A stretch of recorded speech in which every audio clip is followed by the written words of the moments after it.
क्या आप जानते हैं कि वेई कैंग और मैं इतने असंगत क्यों हैं? सिद्धार्थ का दिल सदमे में था। वह भी जानना चाहता था, लेकिन ऐसी बातें पूछने में उसे शर्म आ रही थी। अब जब मास्टर युनक्यू ने इसका उल्लेख किया, तो स्वाभाविक रूप से उनकी जिज्ञासा जागृत हुई। मास्टर युनक्यू के वर्णन से सिद्धार्थ यह कल्पना भी नहीं कर सकता था कि युनक्यू और वेई कैंग वास्तव में भाई थे, और उनके गुरु ने अपने जीवन काल में 3 शिष्यों को स्वीकार किया था। युनक्यू और वेई कैंग के अलावा एक और महिला शिष्या भी है। वह महिला शिष्या युनक्वी की पत्नी वह व्यक्ति है जो उस चित्र में है जिसे युनक्वी ने सिद्धार्थ को दिखाया था। वह जिया बाइची से 90% मिलती जुलती है। युनकी और उसके दोस्तों के गुरु एक सन्यासी थे।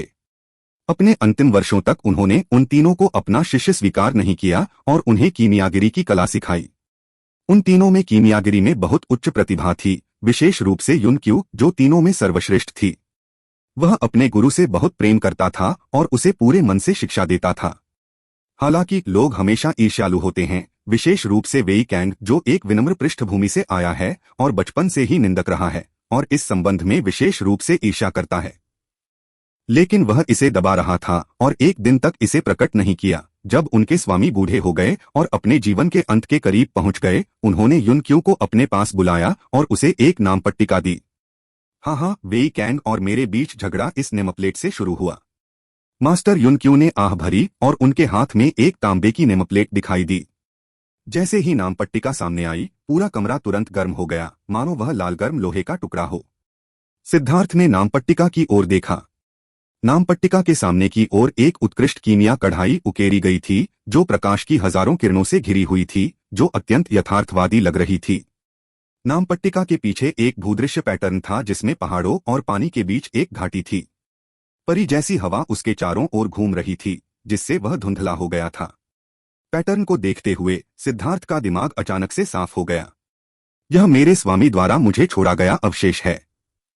इसके कारण मेरे वरिष्ठ भाई और मैं दुश्मन बन गए और यहाँ तक कि मेरी प्यारी पत्नी भी मर गई। अफसोस। मास्टर युनकी ने अपने हाथ में नाम पट्टिका ढूंढने की कोशिश की। उनका चेहरा उलझन में था, थोड़ी नाराजगी और थोड़ी उदासी थी।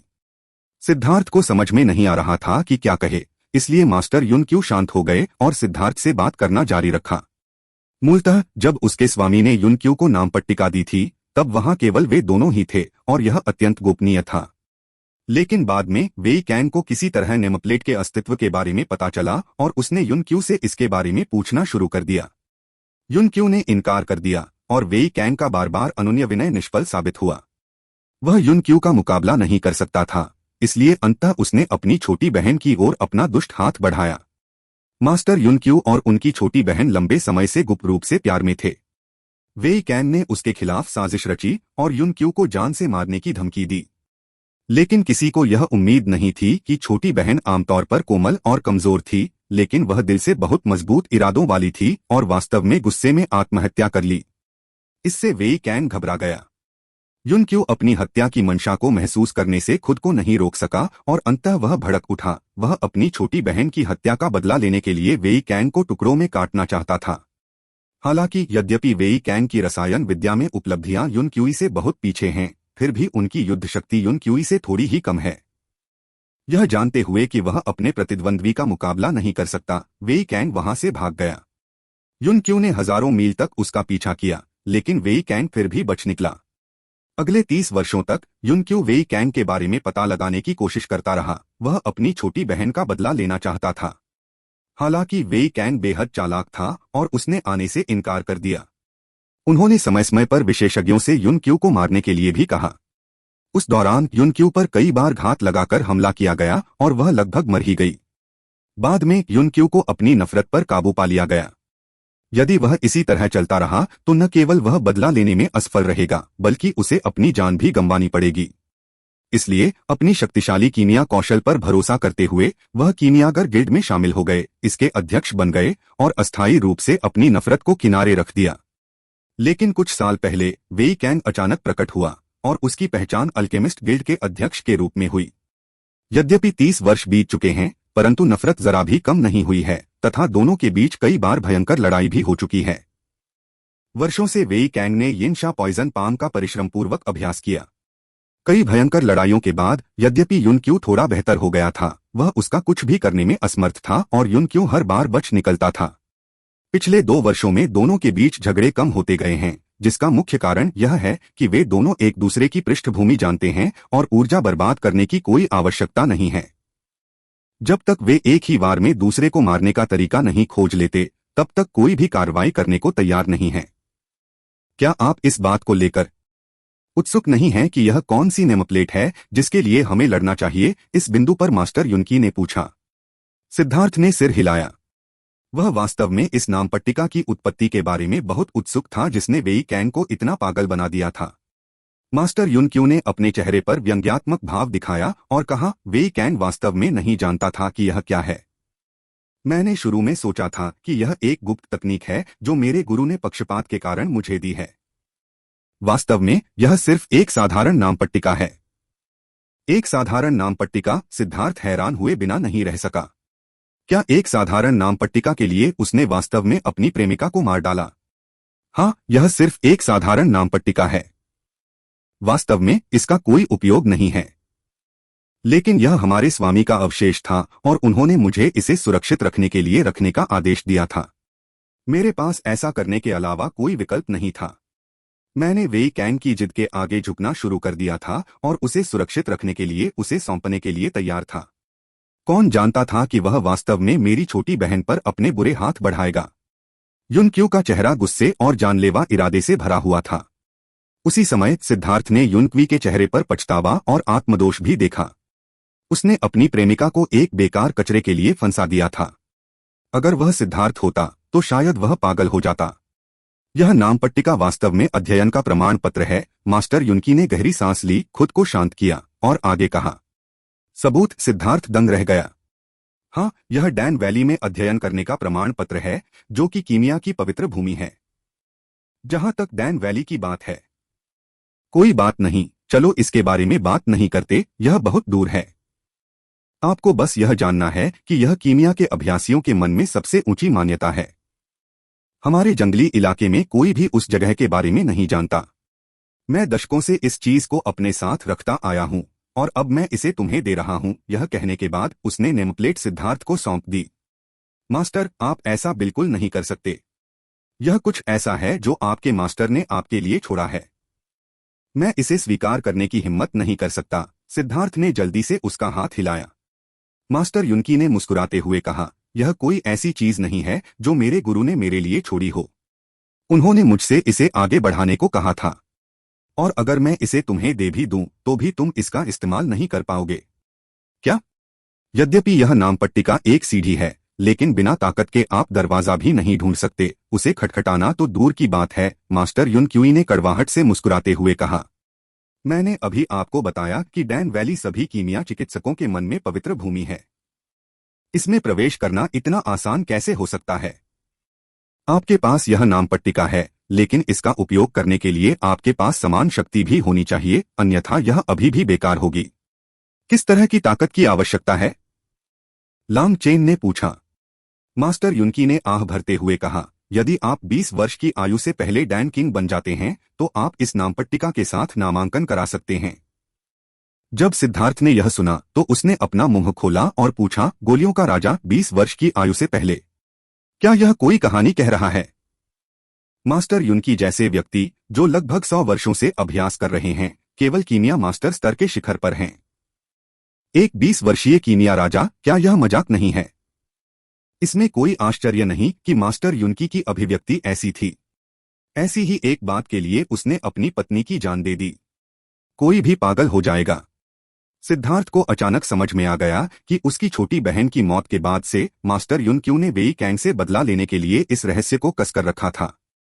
उसने उसे हमेशा युनकी के हाथ में मौजूद खजाने के बारे में सोचने पर मजबूर किया, उसे इतना बहकाया कि वह सो भी नहीं सका और वह जानबूझकर उससे निपटने की कोशिश कर रही थी। जिया बाइची की उपस्थिति संभवतः इसी खजाने के लिए थी।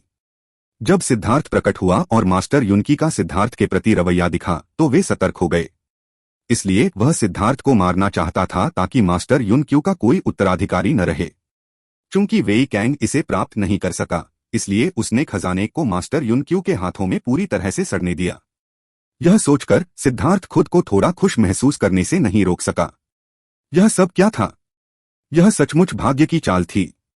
हालांकि आप बहुत प्रतिभाशाली हैं, लेकिन यह अफसोस की बात है कि आप इस सुदूर और जंगली जगह में पैदा हुए और आपको किसी बड़े संप्रदाय से कोई विरासत नहीं मिली।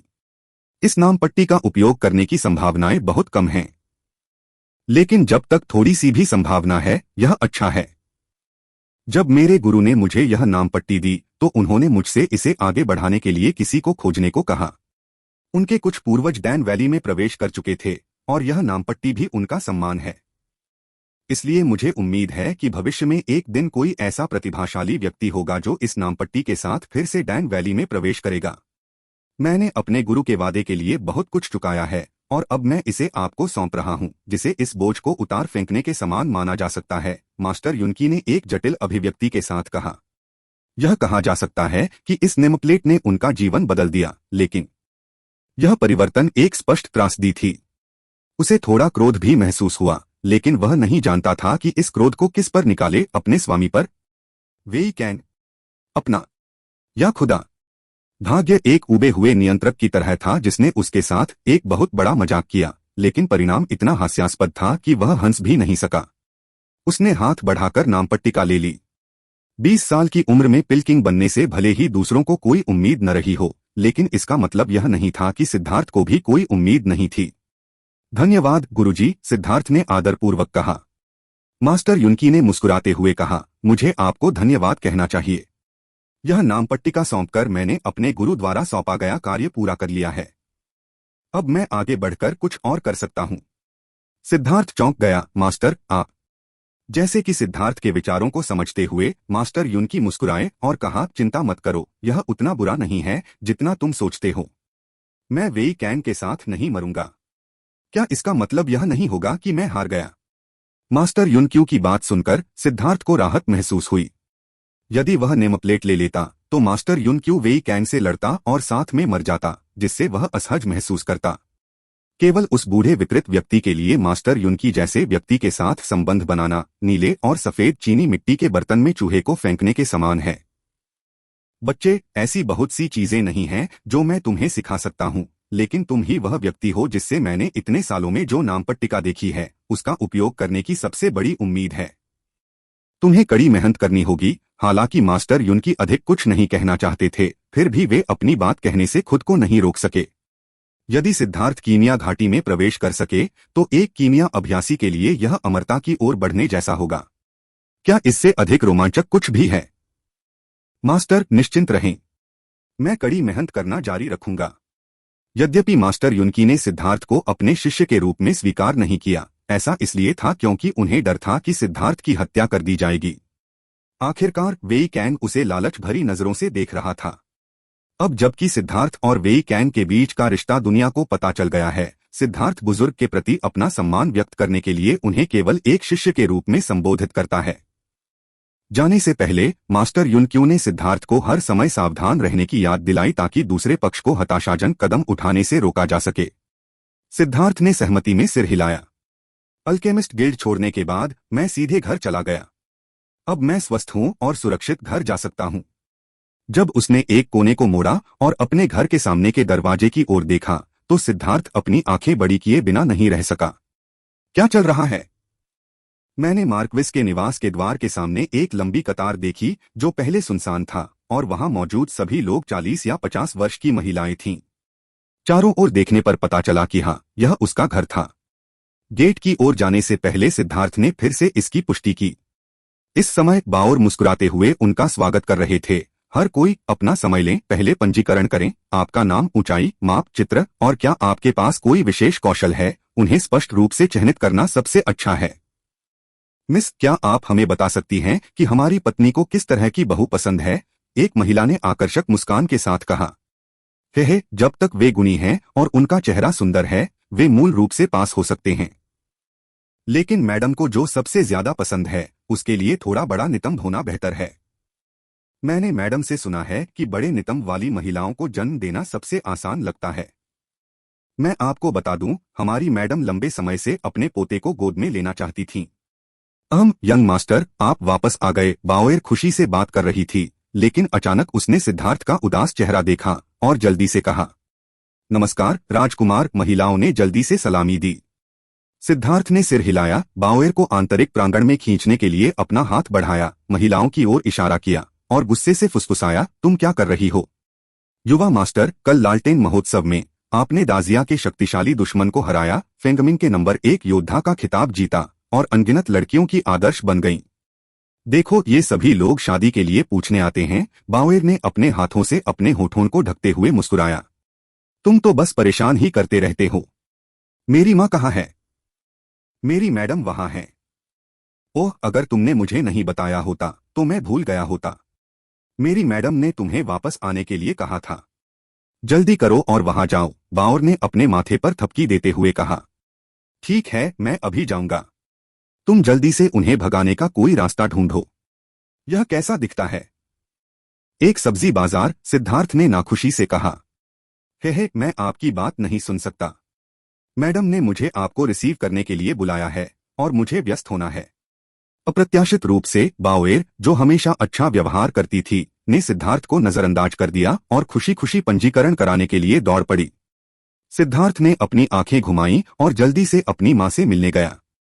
उसका दिमाग लगातार इस बात पर काम कर रहा था कि कल जो कुछ हुआ उसे बताने के लिए वह कोई तर्कसंगत तरीका कैसे अपनाए ताकि उसकी मां को चिंता न हो। लेकिन अपनी मां के कमरे में प्रवेश करते ही, इससे पहले कि सिद्धार्थ कुछ कह पाता, उसकी मां ने गुस्से से कहा, बदबूदार लड़के, तुम जल्दी से अंदर क्यों नहीं आते? खैर, मुझे डर है कि अंत में परेशानी होगी। सिद्धार्थ को बहुत बुरा लगा और उसे कोई बहाना भी नहीं सूझा। हालांकि सिद्धार्थ को यह उम्मीद नहीं थी कि मैडम लॉन्ग ने सिद्धार्थ को पकड़ लिया, मेज पर सुंदरियों के चित्रों की ओर इशारा किया और कहा, चेनर, देखो, इन 19 महिलाओं को मैंने सैकड़ों लोगों में से सावधानीपूर्वक चुना है। उनकी उपस्थिति, चरित्र या पृष्ठभूमि से कोई फर्क नहीं पड़ता, वे सभी तुम्हारे लिए बहुत उपयुक्त हैं। एक नजर डालो, क्या तुम्हें वे पसंद हैं? यह देखकर कि सिद्धार्थ अभी भी अचंभे में था, मैडम लॉन्ग ने उससे आग्रह किया, तुम अभी भी वहां क्यों खड़े हो? जल्दी से देखो। ओह, ठीक है, मैं देखूंगा। सिद्धार्थ ने अंततः प्रतिक्रिया व्यक्त की और अपने दिल में कड़वी मुस्कान के बिना नहीं रह सका। ऐसा लग रहा था जैसे मैं कल की सारी बातें भूल गया हूं। हालांकि उन लड़कियों के चित्रों को देखकर सिद्धार्थ अपने चेहरे पर एक अजीब सा भाव लाए बिना नहीं रह सका। इस समय मैडम लॉन्ग ने थोड़ा गर्व के साथ कहा, चेनर, देखो, उनके आंकड़े बहुत अच्छे हैं, खासकर उनकी कमर। उनके कूल्हों को देखो। हे, वे निश्चित रूप से ऐसे प्रकार हैं जिन्हें पालना आसान है। यदि आप उनसे शादी करते हैं तो मैं आपको बताती हूं, वे निश्चित रूप से 2 महीने के भीतर जड़ें जमा लेंगे और अंकुरित हो जाएंगे। जैसे ही वह बोल रही थी, मैडम लॉन्ग बहुत खुश होने लगी, मानो उन्होंने खुद को बच्चों के एक समूह को पकड़े हुए देख लिया हो। सही का निशान लगाना। सिद्धार्थ का पसीना उसकी ठुड्डी से होते हुए महिला के चित्र पर, उसके नितंबों पर टपकने लगा, जिससे वे स्याही से रंग गए, जिससे वह मोटा हिस्सा और भी बड़ा हो गया। मां, मुझे वास्तव में लगता है कि यह मामला। सिद्धार्थ ने जल्दी से कहा, रुको, समय बर्बाद मत करो। मुझे चिंता थी कि तुम पहले एक उपयुक्त पत्नी नहीं ढूंढ पाओगे। आज मेरे दरवाजे पर बहुत सारी ऐसी हैं जो मुफ्त में डिलीवर की गई हैं, तुम्हें उन्हें बर्बाद नहीं करना चाहिए। मैं तुम्हारे लिए मुश्किल नहीं बनाऊंगी। तुम्हें आज मेरे लिए 3 चुनना होगा और जब अगला बैच आएगा तो तुम फिर से चुन सकते हो। वैसे भी इस बार कम से कम 10 तो होने ही चाहिए, नहीं तो तुम भविष्य में बाहर जाने के बारे में भूल सकते हो। श्रीमती लॉन्ग ने सही कहा। सिद्धार्थ खुद को शर्म से लाल होने से नहीं रोक सका। क्या यह मुर्गों का प्रजनन है? लेकिन मेरी मां के गंभीर चेहरे को देखकर ऐसा लगता है कि वह बहुत गंभीर हैं। जब सिद्धार्थ को समझ नहीं आ रहा था कि इससे कैसे निपटा जाए, तभी एक कर्कश आवाज आई, भाई लॉन्ग।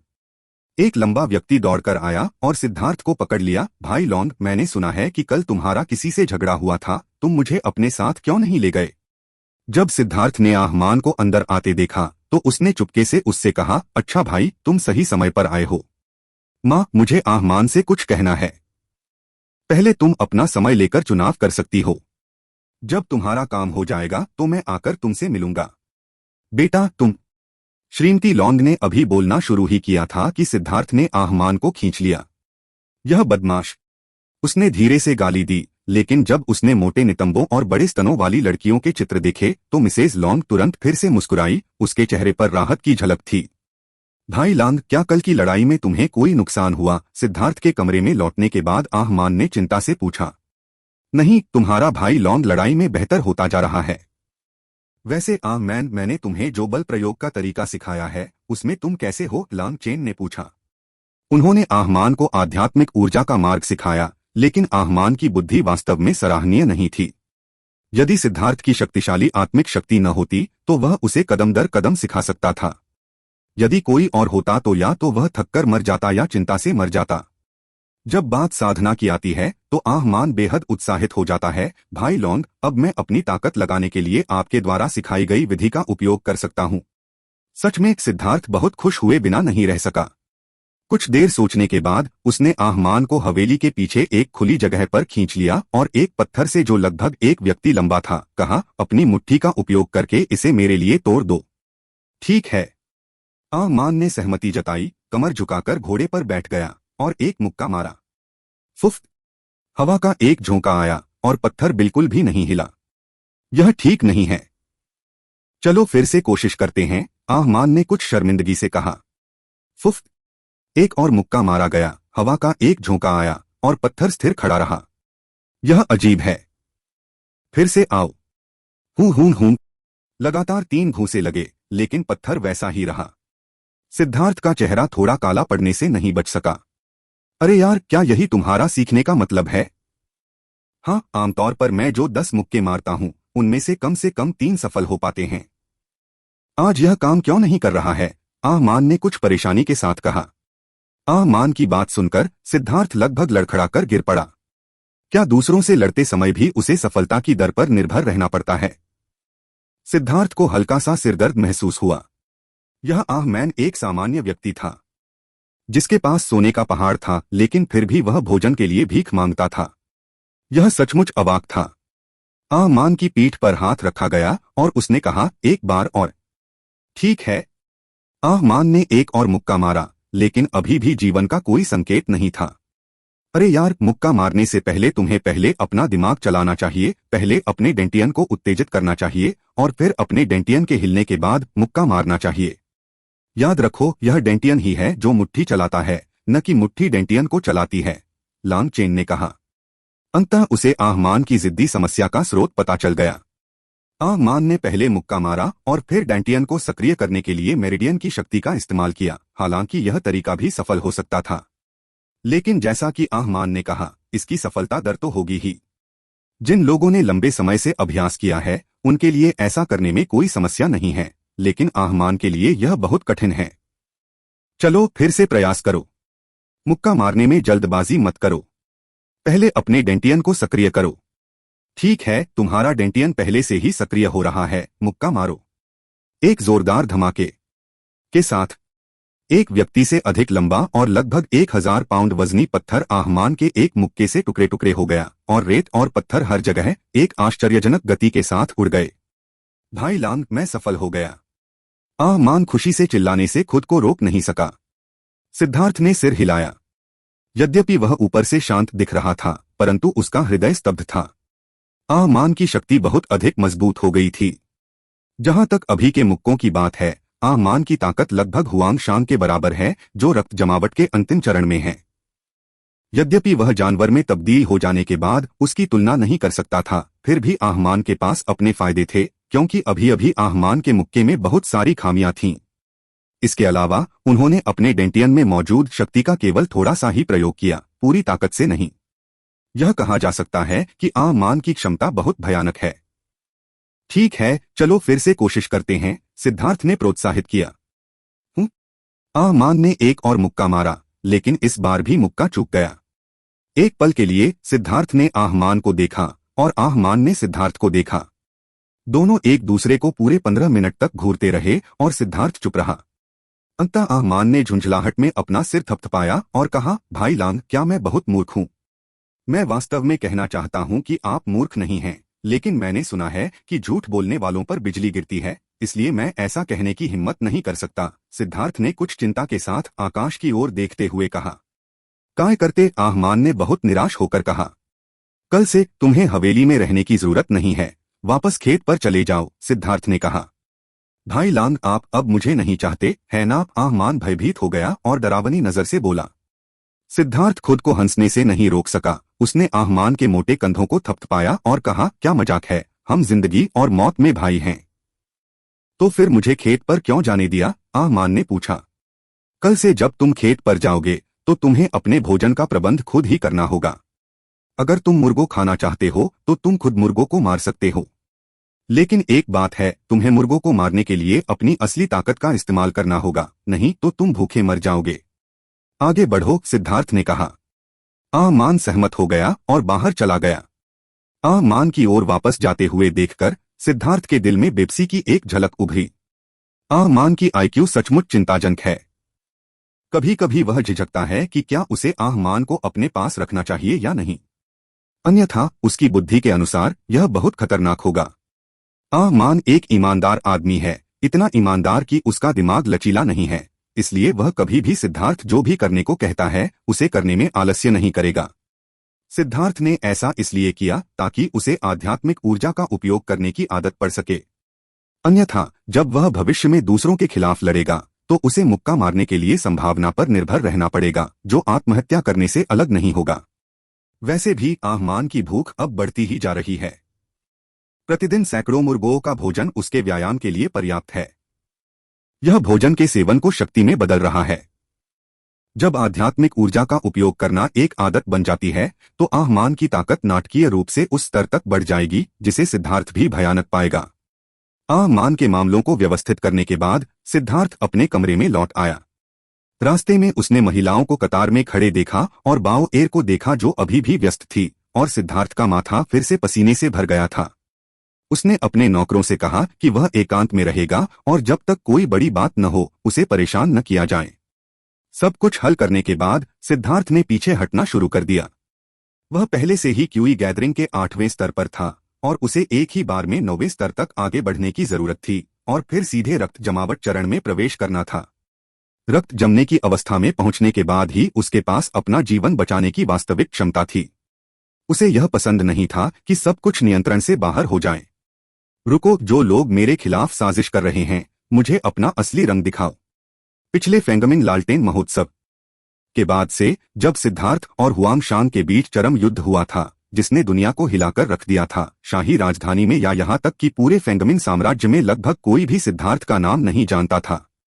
विशेषकर कुछ युवा लोग, वे तो सिद्धार्थ को अपना आदर्श मानते थे और जब वे उस नाम का उल्लेख करते थे तो उनकी आंखें प्रशंसा से भर जाती थीं। बेशक आप चाहे किसी भी दुनिया में हो, वहां प्रतिभाओं की कोई कमी नहीं है, लेकिन जरूरी नहीं कि सभी प्रतिभाएं मार्शल आर्ट अभ्यास में अच्छी हों। अन्य पहलुओं में भी वह चमक सकते हैं। अब सिद्धार्थ के साथ लड़ाई को 10 दिन से अधिक समय बीत चुका है, लेकिन इन 10 दिनों में ही एक प्रतिभाशाली व्यक्ति ने सिद्धार्थ के चरित्र का उपयोग करके लाखों सोने के सिक्के बना लिए।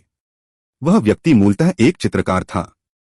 हालांकि फेंगमिन साम्राज्य में चित्रकार होना कोई घटिया काम नहीं माना जाता था, लेकिन इसे उच्चस्तरीय पेशा भी नहीं माना जाता था और इसकी आय बहुत कम थी। हालांकि सिद्धार्थ की लड़ाई देखने के बाद वह व्यक्ति रातों-रात घर लौट आया। उन्होंने 3 दिन और 3 रात बिना सोए काम किया और 1 दर्जन से अधिक उत्कृष्ट चित्र भी बनाए। पेंटिंग में जो व्यक्ति है वह स्वाभाविक रूप से सिद्धार्थ है। सिद्धार्थ मूल रूप से सुंदर और सुरुचिपूर्ण है और चित्रकार द्वारा उसे चित्रित करने के लिए पृष्ठभूमि और प्रकाश का उपयोग करने के बाद वह पृथ्वी पर उतरते हुए एक देवता की तरह लग रहा था। विशेषकर सिद्धार्थ के कीमिया और लड़ाई में प्रतिस्पर्धा के दृश्यों को उन्होंने पूरी तरह से प्रस्तुत किया, जो कि अद्भुत था। जब उस व्यक्ति ने उन चित्रों को बनाना समाप्त कर लिया तो उसने सीधे सहयोग के लिए सबसे बड़ी रगड़ कार्यशाला ढूंढी। इसलिए जब सिद्धार्थ के अद्भुत चित्र शाही राजधानी में फैल गए तो वे लड़के और लड़कियां लगभग पागल हो गए। हजारों चित्र तुरंत बिक गए। जिन लोगों को टिकट नहीं मिला है उनमें से कुछ ने पहले ही रबिंग वर्कशॉप को घेरना शुरू कर दिया है। कार्यशाला में सैकड़ों लोग व्यस्त थे, लेकिन कतार लंबी होती जा रही थी। कार्यशाला को अस्थायी रूप से कर्मचारियों की संख्या बढ़ानी पड़ी तथा पूरी गति से काम करना पड़ा। कुछ लोगों की जरूरतें पूरी करने में पूरे 7 दिन लग गए। हालांकि यदि यह सिर्फ यही कार्य होता तो चित्रकार को अधिक से अधिक एक साधारण व्यवसायी ही माना जा सकता था। उनकी चतुराई इसमें थी कि चित्रों का पहला बैच बिक जाने के बाद दूसरा बैच आ गया। यह बैच पिछले बैच की तुलना में अधिक उत्तम है और पैकेजिंग अधिक भव्य है। इसमें प्रयुक्त कागज वास्तव में पशुओं की खाल से बना उत्तम कागज है जो सैकड़ों वर्षों तक बिना फीके रह सकता है। इसे संग्रहणीय सीमित संस्करण कहा जाता है। बेशक यह सीमित संस्करण संग्रहणीय चित्र बहुत महंगा है, लेकिन अभी भी अनगिनत लड़के और लड़कियों द्वारा इसकी मांग की जाती है और इसकी बिक्री अविश्वसनीय रूप से अच्छी है। जब चित्रों का सीमित संस्करण संग्रह लगभग बिक गया तो सभी को आश्चर्यचकित करते हुए फेंगमिन गॉड ऑफ वॉर नामक एक कॉमिक बुक चुपचाप बाजार में आ गई। उस एल्बम में उस रात के दृश्यों को रिकॉर्ड करने के लिए सैकड़ों चित्रों का इस्तेमाल किया गया था, जिसमें तीसरी राजकुमारी का कबूलनामा, जिया बाइची की कीमिया प्रतियोगिता, हुआंग शांग द्वारा सिद्धार्थ को क्रोधित करना और हुआंग शांग के साथ सिद्धार्थ की खूनी लड़ाई शामिल थी। कहानियों की पूरी श्रृंखला चित्रों के माध्यम से व्यक्त की गई थी, जो इतनी सजीव और सजीव थी कि देखने लायक थी। चित्रों से लेकर हार्डकवर पुस्तकों और फिर कॉमिक्स पुस्तकों तक चित्रकार और कार्यशाला ने कुछ किशोरों की जेबें लगभग खाली कर दी हैं, जिनके पास रहने की बहुत अच्छी स्थिति नहीं है।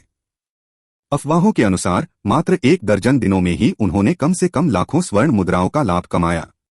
मूल रूप से गरीब चित्रकार अचानक शाही राजधानी में एक प्रसिद्ध व्यक्ति बन गया और सिद्धार्थ के बाद सबसे अधिक ध्यान आकर्षित करने वाला व्यक्ति बन गया।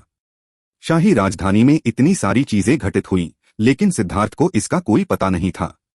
वर्तमान सिद्धार्थ कुछ दिन पहले ही क्यू गैदरिंग के 9वें स्तर तक पहुंच चुका था।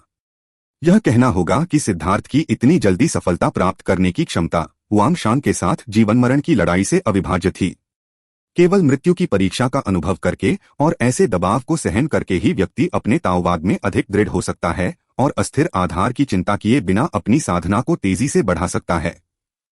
अब सिद्धार्थ अपनी पूरी ताकत से 9 चक्रवातों का संचालन कर रहा है, स्वर्ग और पृथ्वी की आध्यात्मिक ऊर्जा को अवशोषित कर रहा है और इसे फेंगफू स्टार में डाल रहा है। जब तक फेंगफू स्टार में ऊर्जा संतृप्त है और रक्त उत्तेजित है, वह रक्त जमावट क्षेत्र में प्रवेश कर सकता है। तथाकथित रक्त जमावट अवस्था का अर्थ है क्यूई और रक्त का संघनित होना। रक्त मानव शरीर के ऊर्जा भागों में से एक है। केवल जब कोई व्यक्ति रक्त जमने की स्थिति में पहुंच जाता है, तभी उसे सच्चा योद्धा माना जा सकता है। रक्त जमावट का अर्थ है अपने रक्त को शुद्ध और परिष्कृत करने के लिए सच्ची क्यूई को प्रसारित करना। लोग अनाज खाते हैं जिससे शरीर अशुद्ध होता है, इसलिए उन्हें अपने रक्त को अधिक मधुर बनाने और अशुद्धियों को बाहर निकालने के लिए रक्त को गाढ़ा करने की आवश्यकता होती है, जिससे उनकी अपनी ताकत मजबूत होगी। हालांकि रक्त जमावट की स्थिति में प्रवेश करने से पहले व्यक्ति को क्यूई एकत्रीकरण के 9वें स्तर तक पहुंचने और आध्यात्मिक ऊर्जा को एक निश्चित सीमा तक संपीड़ित करने की आवश्यकता होती है, इससे पहले कि क्यूई को रक्त में परिवर्तित किया जा सके और रक्त परिसंचरण को निर्देशित किया जा सके। इसे ही प्रायः क्यूई और रक्त कहा जाता है। जब क्यूई और रक्त का विलय होगा तो अविश्वसनीय ऊर्जा फूट पड़ेगी। यह अभ्यासकर्ताओं के लिए भी सबसे महत्वपूर्ण बुनियादी चरण है। बूम! फेंगफू स्टार उत्तेजित था और सिद्धार्थ मदद नहीं कर सका, लेकिन बहुत खुश था। यह रक्त जमावट के क्षेत्र में प्रवेश का संकेत था। उसने जल्दी से अपना मन शांत किया, धीरे धीरे चक्रवात को घुमाया और स्थिर रूप से आउटपुट दिया। यह बहुत ही महत्वपूर्ण क्षण है और इसमें कोई गलती नहीं की जा सकती। यदि कोई गलती हुई तो आप घायल हो जाएंगे और एक साथ इकट्ठे हुए 9 चक्रवातों में से कुछ के बिखर जाने की संभावना है, जिससे आपका राज्य नष्ट हो जाएगा। Boom boom boom! Fengfu star लगातार फट रहा था और आध्यात्मिक ऊर्जा लगातार संकुचित हो रही थी। यह निर्णायक क्षण पर पहुंच गया था। सिद्धार्थ ने बिल्कुल भी लापरवाही बरतने की हिम्मत नहीं की और पूरी एकाग्रता के साथ काम किया। लेकिन सिद्धार्थ को उम्मीद नहीं थी कि यह विस्फोट 3 घंटे तक चला और फिर भी उसके शरीर में कोई बदलाव नहीं आया। क्या चल रहा है? सिद्धार्थ आश्चर्यचकित हुए बिना नहीं रह सका। यह स्थिति किताबों में दर्ज स्थिति से अलग प्रतीत होती है। भले ही रक्त जमावट के क्षेत्र में प्रवेश करना कठिन हो, लेकिन यह उतना कठिन नहीं होना चाहिए। उन्होंने युद्ध कौशल मंडप में साधना पर कई नोट्स पढ़े हैं। सामान्य लोग जो रक्त जमावट क्षेत्र तक पहुंचना चाहते हैं, जब तक उनके पास पर्याप्त आध्यात्मिक ऊर्जा है, वे अक्सर बंधनों को तोड़ सकते हैं और रक्त जमावट क्षेत्र में आगे बढ़ सकते हैं। कुछ लोगों को रक्त जमावट के क्षेत्र में प्रवेश करने से पहले 2 या 3 बंधनों को तोड़ना पड़ता है। ऐसा कहा जाता है कि आगे बढ़ने के लिए कोई व्यक्ति जितनी अधिक बेड़ियां तोड़ता है, भविष्य में उसके विकास की संभावना उतनी ही अधिक होती है। शुरुआत में सिद्धार्थ ने लगातार 9 बेड़ियां तोड़ दी और वह खुशी से फूला नहीं समाया, यह सोचकर कि वह एक अद्वितीय प्रतिभाशाली व्यक्ति है। हालांकि जैसे जैसे अधिक से अधिक बेड़ियां टूटती गईं, सिद्धार्थ का आश्चर्य भय में बदल गया। 3 घंटे में उसने अनगिनत बेड़ियां तोड़ दी। हालांकि उसने उन्हें ध्यान से नहीं गिना, फिर भी निश्चित रूप से उनकी संख्या सैकड़ों में थी। इससे उनकी कल्पना पूरी तरह पलट गई। उनके अनुसार उन नोटों में से सबसे अधिक केवल 3 ही दर्ज किए गए थे। 3 घंटे हो चुके हैं। अगर मैं कहूं कि मुझे डर नहीं लगता तो मैं झूठ बोलूंगा। ये बेड़ियां अंतहीन हैं और मुझे डरावना महसूस कराती हैं। मुझे इस पर यकीन ही नहीं हो रहा। मैं तुमसे लड़ने जा रहा हूं। सिद्धार्थ ने अपने दांत पीस लिए। बात पहले ही इस बिंदु पर आ चुकी थी। यदि वह बीच में ही हार मान लेता तो उसका आत्मविश्वास बुरी तरह से कमजोर हो जाता और अगले हमले की कठिनाई दोगुनी हो जाती। अब हार मानने में बहुत देर हो चुकी थी। वह केवल अपने दांत पीसकर ही डटे रह सकता था। यह सब पूरे दिन और रात तक चलता रहा और सिद्धार्थ लगभग पागल हो रहा था। उसे पता नहीं था कि उसने कितनी बेड़ियां तोड़ दी थीं और वह उस समय स्तब्ध था। सिद्धार्थ की दृढ़ता के बावजूद वह हार मानने वाला था। यहां तक कि उसे फेंगफू स्टार पर भी शक होने लगा। क्या समस्या फेंगफू स्टार के साथ थी? क्या ऐसा हो सकता है कि फेंगफू स्टार वास्तव में डेंटियन की जगह नहीं ले सकता? बूम! जैसे ही सिद्धार्थ दिवास्वप्न देख रहा था, फेंगफू स्टार अचानक प्रकाश में आ गया। सिद्धार्थ बहुत खुश हुए बिना नहीं रह सका। क्या वह अंततः सफल होगा? एक जोरदार धमाके के बाद सिद्धार्थ का डेंटियन उछल पड़ा। सिद्धार्थ आश्चर्य से देख रहा था, तभी 9 चक्रवातों के बगल में एक चक्रवात धीरे धीरे प्रकट हुआ। यह 10वां चक्रवात था। क्या तुम मजाक कर रहे हो? सिद्धार्थ को तो यकीन ही नहीं हुआ। क्या कुल मिलाकर केवल 9 चक्रवात ही नहीं हैं? क्या हो रहा है? एक दिन और एक रात की कड़ी मेहनत के बाद सिद्धार्थ रक्त जमावट चरण को तोड़ने में विफल होने के कारण लगभग अचंभित था, लेकिन इसके बजाय उसने 10वें चक्रवात को संघनित कर दिया। क्यूई गैदरिंग का 9वां स्तर अनंतकाल तक अपरिवर्तित रहता है। यद्यपि साधना की दुनिया में अनगिनत विलक्षण लोग हैं, लेकिन किसी ने कभी किसी के बारे में नहीं सुना कि वह 10 चक्रवातों को संघनित कर सके। जिस किसी के साथ भी ऐसा कुछ घटित होता, वह अचंभित रह जाता, और सिद्धार्थ इसका अपवाद नहीं था। वह अपने शरीर में उठे 10 चक्रवातों को शून्य भाव से देखता रहा, एक शब्द भी बोलने में असमर्थ था। सिद्धार्थ को अचानक पता चला कि 10वें चक्रवात के आने के बाद चक्रवात वास्तव में धीरे धीरे फैलने लगे। यद्यपि यह धीमी गति से हुआ, फिर भी वे सचमुच विस्तार कर रहे थे। यह सामान्य ज्ञान है कि चक्रवात तभी बड़ा होगा जब वह संघनित होगा। हालांकि सिद्धार्थ को आज पता चला कि वह उलझन में था। क्या यह 9 सितारा हेजेमनी बॉडी आर्ट के कारण हो सकता है? सिद्धार्थ इन विचित्र घटनाओं का श्रेय केवल 9 सितारा हेजेमनी बॉडी आर्ट को देते हैं। अब जब वह 9 स्टार हेजेमनी बॉडी आर्ट का अभ्यास कर रहे थे, तो उनके सभी अभ्यास मार्ग सामान्य ट्रैक से भटक गए थे। जब सिद्धार्थ सोच रहा था, चक्रवात धीरे धीरे फैलता रहा। मात्र 1/4 घंटे में ही वे एक वृत्त तक फैल गए।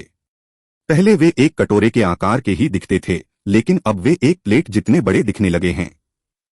हालांकि वह इस घटना का कारण नहीं जानता था, लेकिन सिद्धार्थ जानता था कि चक्रवात का विस्तार उसके लिए बहुत अच्छी बात थी। चक्रवात जितना बड़ा होगा, उतनी ही तेजी से वह स्वर्ग और पृथ्वी की आध्यात्मिक ऊर्जा को अवशोषित करेगा, युद्ध में उतनी ही कम खपत करेगा तथा उतनी ही तेजी से ठीक हो जाएगा। लेकिन आज सिद्धार्थ भयभीत था। जो बात उसे आश्चर्यचकित कर सकती थी, उससे वह स्तब्ध रह गया। 9 सितारा हेजेमनी बॉडी आर्ट बहुत अजीब था। क्यूई गैदरिंग के 7वें स्तर पर वह स्तरों को पार कर सकता है और हुआंग शांग को हरा सकता है, जो रक्त जमावट के 7वें स्तर पर है। यह पहले से ही एक अत्यंत भयानक युद्ध शक्ति है। हालांकि 9 स्टार हेजेमनी बॉडी आर्ट एक अंतहीन खजाने की तरह था, और उन्होंने जो खोजा वह तो बस हिमशैल का सिरा था। 9 सितारा हेजेमनी बॉडी आर्ट की शक्ति ने लोगों को भय और बेचैनी का एहसास कराया। इसके अलावा सिद्धार्थ अपने भविष्य के बारे में अज्ञात उम्मीदों और आशंकाओं से भरा हुआ था, जो बहुत विरोधाभासी था। 10 चक्रवातों को उजागर नहीं किया जाना चाहिए, अन्यथा वह खतरे में पड़ जाएगा। ऐसे स्वर्ग विरोधी कौशल से कोई भी ईर्ष्या नहीं करेगा। अगली लड़ाई में उसे पिछली बार की तरह हिंसक क्यूई विधि का उपयोग नहीं करना चाहिए। अब सिद्धार्थ को सबसे अधिक अनिश्चितता इस बात की है कि वह नहीं जानता कि 9 सितारा हेजेमनी बॉडी आर्ट के क्यू गैदरिंग चरण में एकत्रित होने के लिए कितने चक्रवातों की आवश्यकता होगी। यद्यपि जितने अधिक चक्रवात होंगे वे उतने ही शक्तिशाली होंगे, लेकिन उसका क्षेत्र एक निश्चित स्तर तक नहीं पहुंचा है और उसकी लड़ाकू शक्ति अभी भी पर्याप्त नहीं है। भले ही उसके पास 10,000 भेड़े हों, वे एक बाघ को नहीं मार सकते। सबसे महत्वपूर्ण बात यह है कि अब वह खतरे में है, उसके चारों ओर अदृश्य दुश्मन हैं। वे किसी भी समय आ सकते हैं और उसे घातक आघात पहुंचा सकते हैं। उसे अपने कौशल में शीघ्र सुधार करने की आवश्यकता है। अपने शरीर में उठ रहे चक्रवात को देखकर, जो धीरे धीरे फैल रहा था, जो एक प्लेट के आकार से बढ़कर एक वॉशबेसिन के आकार का हो गया था, मैं आह भरने से खुद को रोक नहीं सका। इसे ही शायद मिश्रित खुशी और दुख कहा जाता है। आज सिद्धार्थ अभ्यास जारी नहीं रखना चाहता था।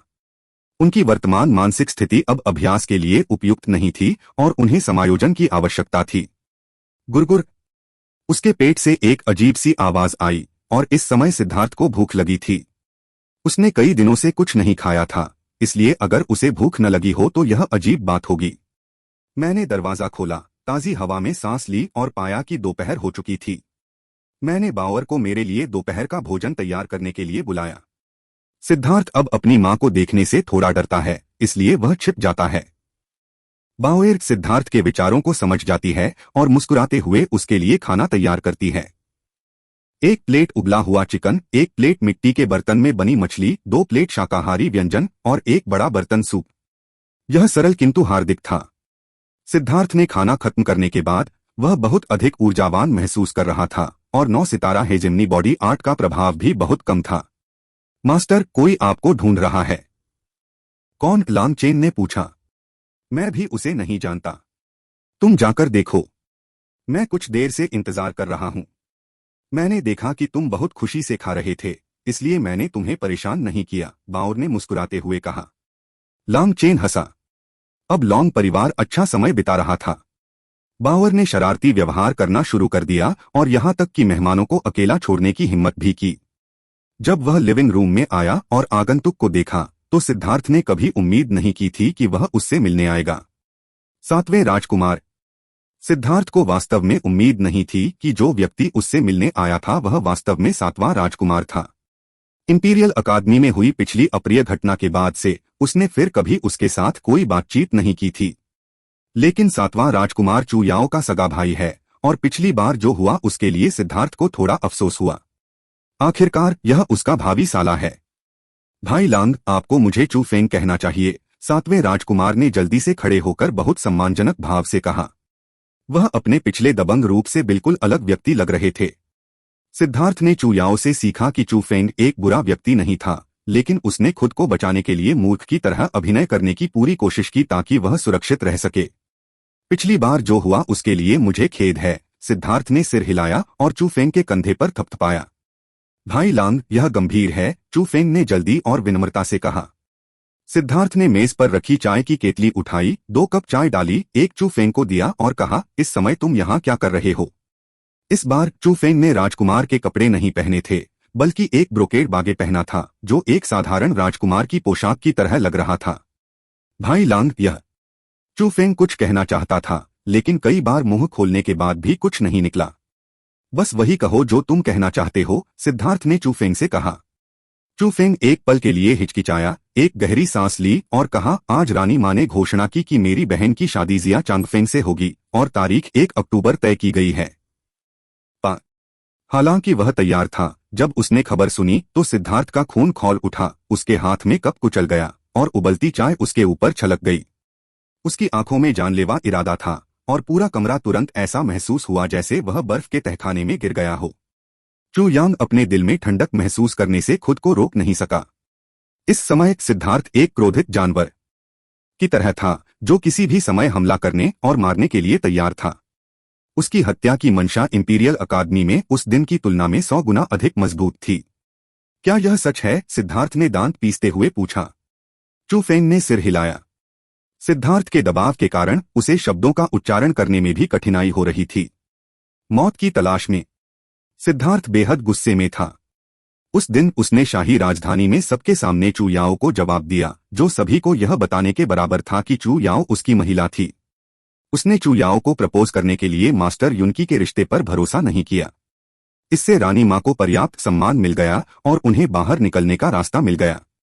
वह उसे ज्यादा शर्मिंदा नहीं करना चाहता था, लेकिन मुझे उम्मीद नहीं थी कि वह सिद्धार्थ की भावनाओं और मास्टर युनक्यूई के चेहरे की पूरी तरह से उपेक्षा करेगी और दृढ़ता से चू याओ की शादी जिया चांगफेंग से कर देगी। यह तो बहुत ज्यादा था। भाई लॉन्ग, मेरी बहन पूरी जिंदगी अकेली रही है और हमेशा मुखौटा पहनकर जीती रही है, लेकिन मैं उसे जानता हूं। अगर मैंने उसे जिया चांगफेंग से शादी करने दिया तो यह उसके जीवन का अंत होगा। भाई लॉन्ग, मैं आपसे विनती करता हूँ, कृपया मेरी बहन को बचाएं। बातचीत के अंत में चू फेंग की आंखों में आंसू भर आए और वह वास्तव में सिद्धार्थ के सामने धीरे से घुटनों के बल बैठ गया। क्या कर रहे हो? जल्दी उठो। सिद्धार्थ ने चू फेंग को ऊपर खींचा और कहा, चूंकि मैंने वादा किया है, मैं अपना वादा निभाऊंगा, भले ही मैं मर जाऊं, चिंता मत करो। चू फेंग ने जब सिद्धार्थ की बात सुनी तो वह भावुक हुए बिना नहीं रह सका।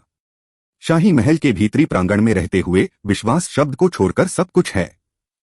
आपकी बहन कुछ समय से बाहर नहीं गई है। क्या उसे घर में नजरबंद रखा गया है? लांग चेन ने पूछा। चू फेंग ने सिर हिलाया और कहा, हाँ, जब से मैं पिछली बार वापस गया था, मेरी बहन महल में नजरबंद है और रानी माँ उसे कमरे से बाहर जाने की अनुमति नहीं देती हैं। सिद्धार्थ का चेहरा पीला पड़ गया। ऐसा लग रहा था कि रानी माँ ने मास्टर युन क्यू को बिल्कुल भी गंभीरता से नहीं लिया। तुम बूढ़ी चुड़ैल, बस मेरा इंतजार करो। क्या तुम अपनी बहन को देख सकते हो? लांग चेन ने पूछा। बेशक रानी माँ उसे बाहर जाने से मना करती हैं, लेकिन वह दूसरों को उससे मिलने से नहीं रोकती हैं। उनके छोटे भाई के रूप में वे मुझे रोकने की हिम्मत नहीं करते, चू फेंग ने जवाब दिया। यह अच्छी बात है। दिनों की गिनती करते हुए यह 1 अक्टूबर है, जो 1 महीने से अधिक दूर है। हमारे पास अभी भी पर्याप्त समय है। 3 दिन बाद हुआयुन मंडप अपनी वार्षिक नीलामी आयोजित करेगा। मैं आपकी बहन की शारीरिक समस्याओं को हल करने के लिए पिघली हुई स्टार घास पाने की पूरी कोशिश करूंगा। उससे कहो कि वह मेरा इंतजार करे और कोई बेवकूफी न करे, सिद्धार्थ ने गंभीरता से कहा। चू फेंग बहुत खुश हुआ और उसने सिद्धार्थ को बहुत धन्यवाद दिया, जिससे सिद्धार्थ बहुत असहज महसूस करने लगा। चू फेंग, मुझे अपना डेंटियन देखने दो। सिद्धार्थ थोड़ा सशंकित हुआ और उसने चू फेंग के कंधे पर अपना हाथ रख दिया। आध्यात्मिक ऊर्जा प्रवाहित हुई और धीरे धीरे उसके डेंटियन में प्रवेश कर गई। सचमुच एक भूत है। सिद्धार्थ ने पाया कि हालांकि चू फेंग के दांतियन में चू याओ की तरह बेड़ियां नहीं थीं, फिर भी दांतियन के ऊपर आध्यात्मिक जड़ पर एक विदेशी वस्तु थी। यह इतनी छोटी चीज थी कि इसे नंगी आंखों से नहीं देखा जा सकता था। यदि सिद्धार्थ के पास पहले से कोई धारणा होती तो संभवतः उसके लिए इसे ढूंढना मुश्किल होता। इसे सहन करो। पफ। सिद्धार्थ की आध्यात्मिक ऊर्जा उत्तेजित हो गई और चू फेंग को अपने पेट के निचले हिस्से में दर्द महसूस हुआ। खून की एक पतली धार फूट पड़ी और सिद्धार्थ के हाथ में एक महीन सुई दिखाई दी। यह वास्तव में डार्क फेदर नीडल है। यह वास्तव में काफी खतरनाक है। सिद्धार्थ के चेहरे पर व्यंग्यात्मक भाव उभर आया। यह डार्क फेदर सुई मूल रूप से यांग विष के उपचार के लिए एक सुई थी। इसमें यिन विष था, जो यांग विष से राहत दे सकता था, विषाक्तता को बेअसर कर सकता था और विष को बाहर निकालने में सहायता कर सकता था। हालांकि यदि इस तरह की डार्क फेदर सुई को किसी सामान्य व्यक्ति के डेंटियन में रखा जाता है तो डेंटियन की आध्यात्मिक जड़ लंबे समय तक जहर से खराब हो जाएगी, जिससे अभ्यास करना असंभव हो जाएगा। चू फेंग के डेंटियन की दोबारा जांच करने के बाद सिद्धार्थ आह भरने से खुद को रोक नहीं सका। विष के दीर्घकालिक क्षरण के कारण उसकी आध्यात्मिक जड़ों का स्तर कम हो गया था। अन्यथा उसकी प्रतिभा निश्चित रूप से चू याओ से ज्यादा खराब नहीं होगी। चू फेंग, मैंने इस जहरीली सुई को निकालने में तुम्हारी मदद की है। तुम वापस जाने के बाद अभ्यास कर सकते हो, लेकिन तुम्हें छिपने में सावधानी बरतनी होगी। मैं तुम्हें कुछ छिपी हुई गोलियां दूंगा। हर 7 दिन में एक गोली लेना और किसी को पता नहीं चलेगा। सिद्धार्थ ने चू फेंग को एक जेड बोतल सौंपी। अपने खाली समय में सिद्धार्थ कुछ अन्य अमृतों को परिष्कृत करता था, जो अब उसके लिए बहुत सहायक थे।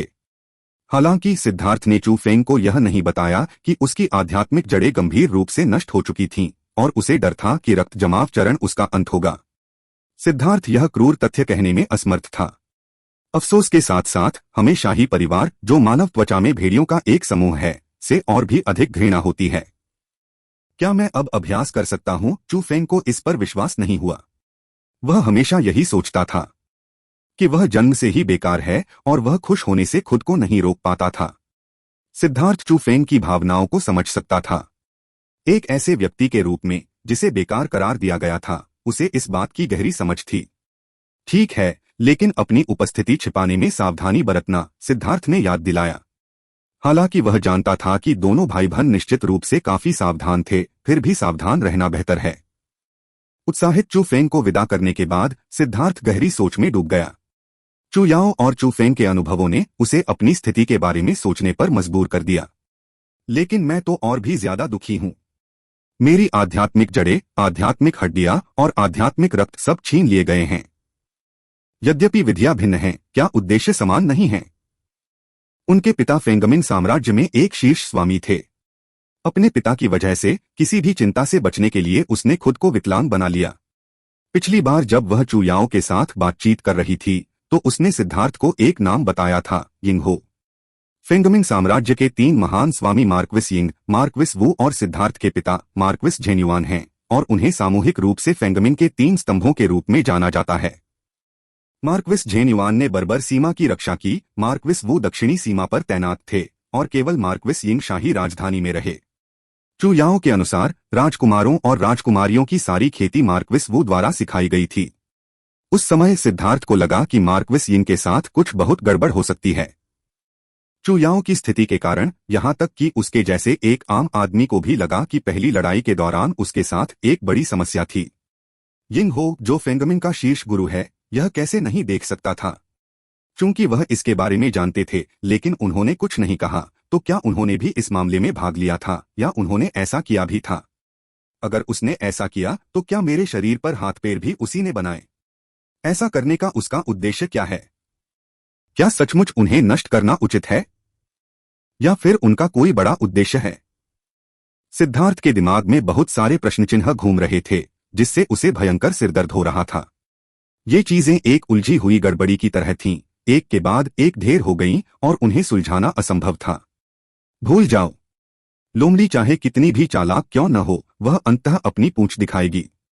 मुझे जो करना है वह यह है कि जब लोमड़ी अपनी पूंछ और नुकीले दांत दिखाए तो मुझे एक योग्य शिकारी बनना चाहिए, अन्यथा अंत निराशाजनक होगा। इस पर विचार करने के बाद सिद्धार्थ ने इन मुद्दों के बारे में चिंता करना बंद कर दिया और सीधे अपने कमरे में वापस चला गया। वह अपनी मां के घर जाने की भी हिम्मत नहीं जुटा पाया और पुनः एकांतवास में चला गया। हालांकि जैसे ही उसने चक्रवात को सक्रिय किया, सिद्धार्थ सीधे जमीन से कूद गया और लगभग छत से टकरा गया। यह बहुत अतिशयोक्ति है। सिद्धार्थ ने अपने डेंटियन को देखा।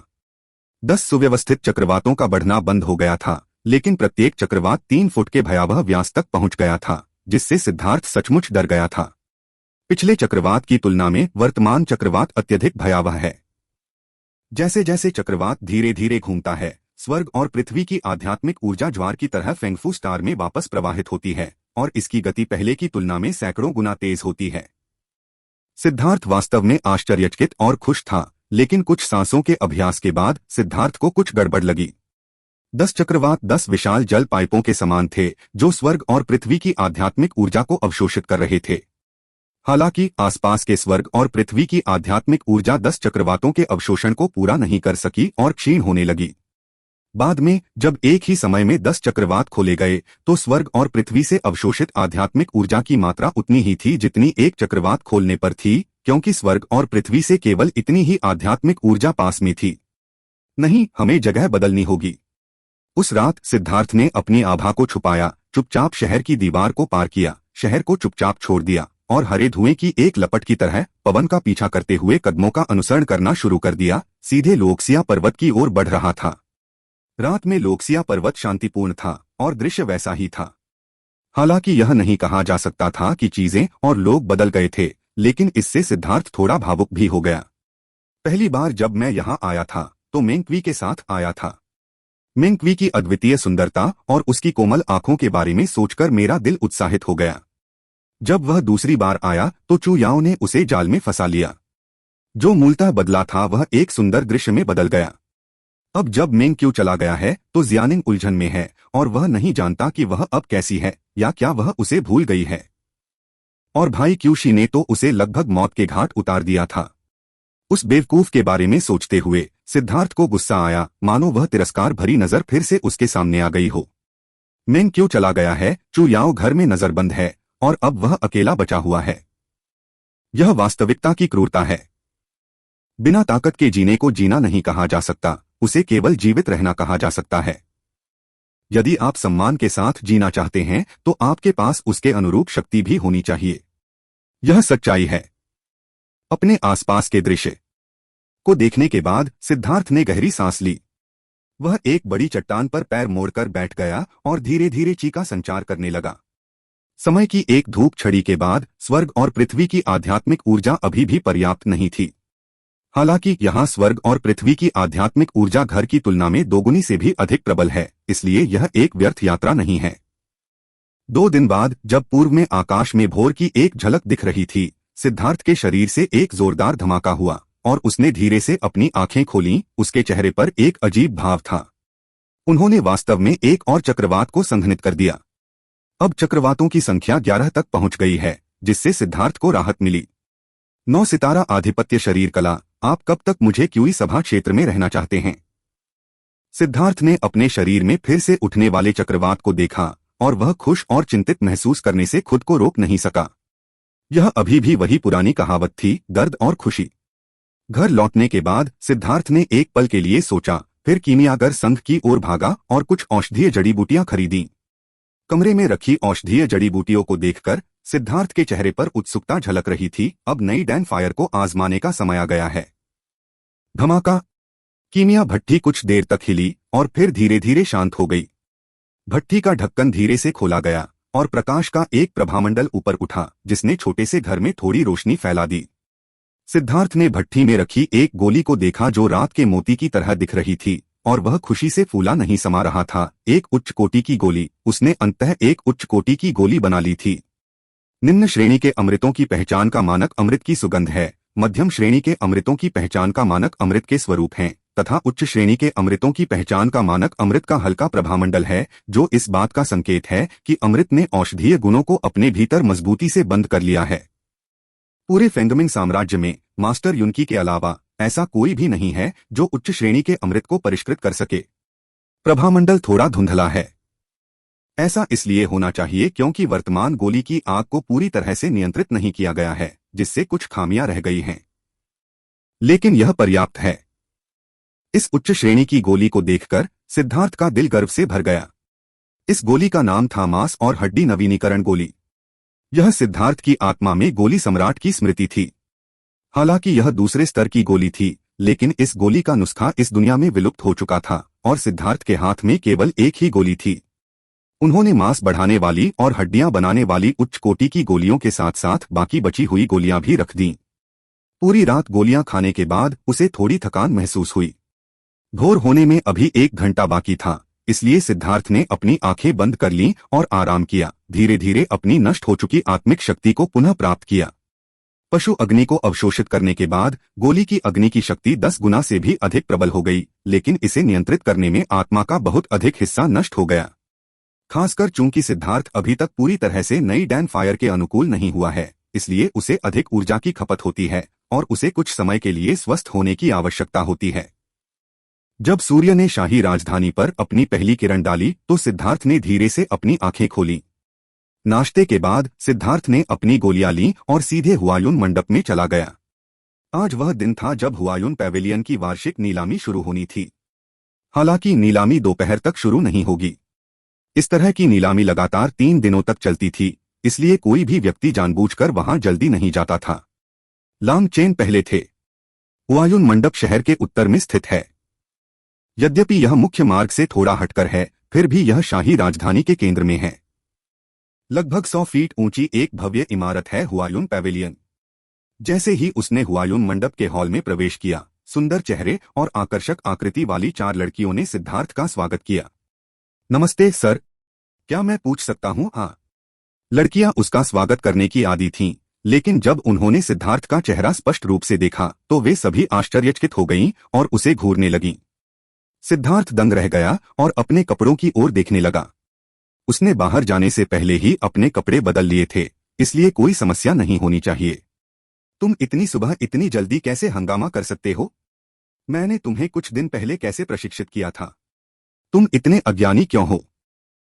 राजकुमार सिद्धार्थ, एक मध्यम आयु वर्ग के व्यक्ति ने, जो बहुत ही सम्मानजनक पोशाक और दुबले चेहरे वाला था, बाहर आते ही लड़कियों को डांटा। लेकिन जब उसने सिद्धार्थ को देखा तो वह चिल्लाए बिना नहीं रह सका। फुगुई, बहुत दिन हो गए मिलते हुए, सिद्धार्थ ने मुस्कुराते हुए कहा। वह व्यक्ति कोई और नहीं बल्कि वही बिजनेस मैनेजर था जिसने सिद्धार्थ को निमंत्रण भेजा था। इतने लंबे समय के बाद भी सिद्धार्थ को अपना नाम याद था। इसका कारण यह था कि उसका नाम बहुत खास था। ऐसा लगता है कि यह नाम आमतौर पर धनी परिवारों द्वारा पालतू जानवरों को दिया जाता है, लेकिन चाहे जो भी हो, वह इसमें सफल रहा। वह पहली ही बार में दूसरों को अपना नाम याद कराने में सक्षम था, जिससे पता चलता है कि वह एक उत्कृष्ट सेल्समैन है। फुगुई सिद्धार्थ को आते देखकर बहुत खुश हुआ, मुख्यतः इसलिए क्योंकि इस वर्ष उसके तीनों स्थान पहले ही उपयोग में आ चुके थे। उनमें से एक को एक शक्तिशाली रेंजर को दिया गया और दूसरे को एक धनी व्यापारी को दिया गया। हालांकि हाल ही में जांच के बाद उन्होंने पाया कि दोनों में नीलामी के लिए ज्यादा आकर्षण नहीं था, जिसका अर्थ है कि उनका लाभ बहुत कम हो सकता है या शायद बिल्कुल भी नहीं हो सकता है। लेकिन वह इस बारे में कुछ नहीं कर सकता था। आखिरकार उन बड़े ग्राहकों को पहले ही अधिक वरिष्ठ प्रबंधकों ने अपने पक्ष में कर लिया था। यदि वह उनका अवैध शिकार करना भी चाहे तो वह ऐसा नहीं कर सकता। बाद में फुगुई ने अपना सारा ध्यान सिद्धार्थ पर लगा दिया, लेकिन सिद्धार्थ ने निमंत्रण मिलने के बाद कभी उससे संपर्क नहीं किया। यह देखकर कि नीलामी आज शुरू होने वाली थी, फुगुई का दिल बैठ गया। उन्होंने सोचा कि इस वर्ष कोई आशा नहीं है और वह केवल अगले वर्ष पर ही भरोसा कर सकते हैं। अब सिद्धार्थ को देखकर उसका दिल, जो लगभग मर रहा था, फिर से तेजी से धड़कने लगा। राजकुमार सिद्धार्थ, आप आखिरकार यहाँ आ गए। मुझे लगा कि आप इस बारे में भूल गए हैं, फुगुई ने उत्साहित मुस्कान के साथ कहा। हाँ, मुझे खेद है, मैं हाल ही में बहुत व्यस्त रहा हूँ। मैं इस बार यहाँ कुछ चीजें लाया हूँ। अपने मूल्यांकनकर्ता को बुलाओ और नीलामी पर चर्चा करते हैं।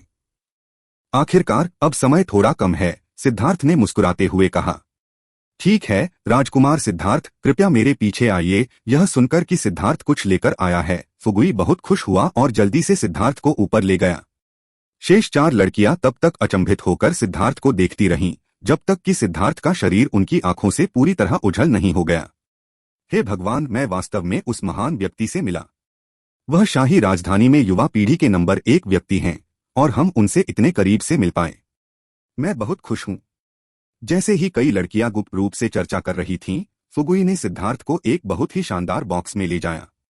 जैसे ही वह डिब्बे में दाखिल हुआ, सुंदर कपड़े पहने एक महिला अंदर आई, सिद्धार्थ को झुककर प्रणाम किया, फिर अपने पतले हाथ बढ़ाकर कप को गर्म करना और चाय धोना शुरू कर दिया। वह एक चाय कलाकार बन गई। राजकुमार सिद्धार्थ, कृपया पहले चाय चख लें। मैं तुरंत एक मूल्यांकनकर्ता को ढूंढने जा रहा हूं। मुझे आश्चर्य है कि आपको किस चीज का मूल्यांकन करवाना है, फुगुई ने सावधानी से कहा। आखिरकार सभी मूल्यांकनकर्ताओं की अपनी अपनी विशेषताएं होती हैं और अलग अलग चीजों के लिए अलग अलग मूल्यांकनकर्ताओं की आवश्यकता होती है। दवा, सिद्धार्थ ने हल्की मुस्कान के साथ कहा। हालांकि उसने अपने मन में पहले से ही इसका अनुमान लगा लिया था। जब सिद्धार्थ ने यह कहा तो फुगुई की आंखें स्पष्ट रूप से चमक उठीं और उसने जल्दी से कहा, कृपया 1 मिनट रुकें, मैं जल्द ही वापस आऊंगा। मेरे स्वामी, कृपया कुछ चाय लें। चाय कलाकार ने दोनों हाथों से चाय का एक कप सौंप दिया। चाय आने से पहले ही चाय की खुशबू हवा में फैल चुकी थी। अच्छी चाय। सिद्धार्थ ने एक घूंट लिया। चाय धीरे धीरे उसके मुंह में बह रही थी, जिससे उसके दांतों और गालों पर एक सौंधी खुशबू फैल रही थी। इससे उसे ताजगी महसूस हुई और वह प्रशंसा करने से खुद को रोक नहीं सका। चाय अच्छी है और लोग उससे भी अच्छे हैं, सिद्धार्थ ने चाय कलाकार को देखकर मुस्कुराया। महिला का चेहरा हल्का लाल हो गया और उसकी खूबसूरत आंखें हल्की सी हिलने लगीं, जो बहुत प्यारी लग रही थीं।